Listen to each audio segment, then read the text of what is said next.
Welcome students. Welcome again to my another new lecture. I am Muhammad Tanbir Ahmed, lecturer, Department of Civil Engineering, World University of Bangladesh. Outline of the lecture. Today we will perform a practical example on laying out of collection route. Now let's read the question. Lay out the collection routes for the residential area shown in the accompanying figure. This is a residential area and these are the building located in this residential area.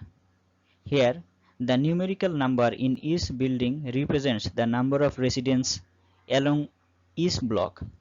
If we see this building, we can see there are total 16 residents can live in these buildings. And here, along every building, there are routes. That means there are a road along the every building. And we have to calculate the collection routes for this residential area. That means from which route we will go to collect waste from this building and finally go to the disposal site. Here we can see this is the disposal sites. So we have to fix that from where we have to collect the waste and from which route we have to go to this disposal site. The other data required to laying out this collection route are given in the next slide. So these are the general data which are along with the question.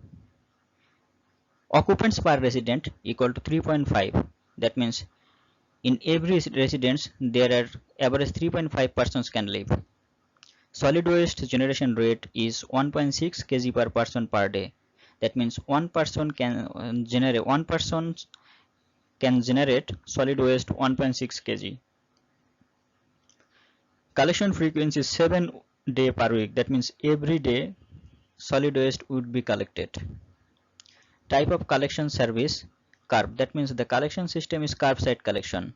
The householders carry their wastes to the curbside on a road and the collection vehicle will collect the waste from the curbside. Collection vehicle capacity is 20 meter cube. Collection crew size 1 person. That means there will be 1 person to collect the waste. Compacted density of solid wastes in the collection vehicle is 325 kg per meter cube. There is also a route constraints. That means there no U-turns would be acceptable. So it should be bear in mind while selecting or while laying out the collection route. Let's start the solution. First, we need to determine the number of residents from which waste are to be collected. The number of residents. That means in the question page, the residential in the question phase, the figure of residential areas in every building, there are some numerical numbers. If we sum these numerical numbers, this will be the total number of residents, as this number represents the number of residents. So by summing the total numerical number present in that residential areas, we will get the number of residents as 332. Then we need to determine the compacted volume of solid waste to be collected per week. That means the compacted volume of solid waste is to be collected in a 7 day. Here total number of residents is 332 and in one residence there are 3.7 person. So total person is 332 into 3.5. That means total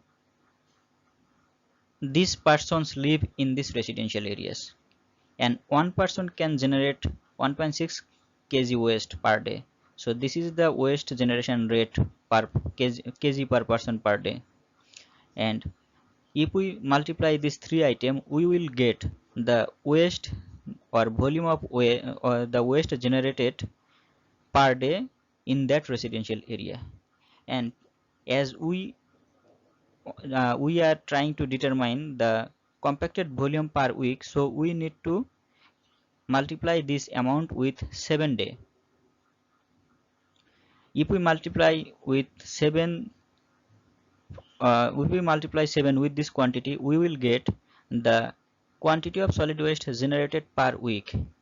And now we need to determine the compacted volume. If we need to determine the volume, then we need to divide the compacted solid waste density of solid waste test. So the compacted density of solid waste was 325 kg per meter cube. If we divided the quantity of solid waste with this density, we will get the volume. So bear in mind, these are only the units of individual term. You can skip these individual units. You can write only the numerical form, and the result is 40 meter cube per week.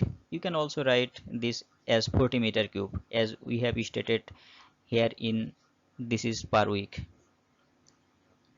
Then determine the number of trips per week. So this is the quantity of total volume of waste generated per week, and if we divided this item with the volume of truck, that means with truck capacity, we will get the number of trips per week. So this is the volume of total quantity of solid waste generated per week, and this is the volume of truck or the capacity of the truck, and we get the number of trips per week as 2.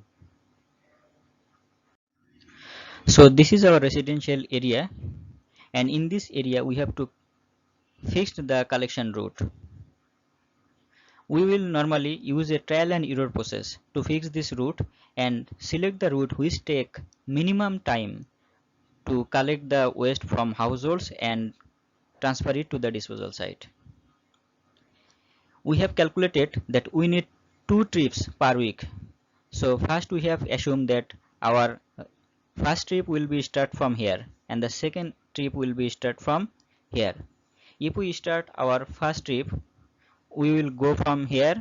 First we will collect the waste from this building, then we will go through this route and then collect the waste from this building, then we will go through this and collect waste from this building. Similarly, we will go by collecting waste from all these building and carry disposal site. So from trip 1 we have collected about the waste from half of the buildings. Then we need another trip, as the number of trip is 2. Secondly, we have started from here and collected all the solid wastes when traveling sides of a building, and finally go to the disposal site by these routes. This is the first trial. Then the truck need to be starts a trial period and measure the times. If the time is much more, then you have to select the another route, and in this way, by trial and error process, the minimum time taken is minimum time taken will have to be fixed up as the final collection route. Actually, there is no standard or fixed solution of this types of problem. It depends on your expert. It depends the number of trial you have performed. If you make more trial and error process, and if you are become more experts, you can find a shortest and easy way to collect the waste and transport it to the disposal site. And that is the end of our today's lecture. Thank you everyone.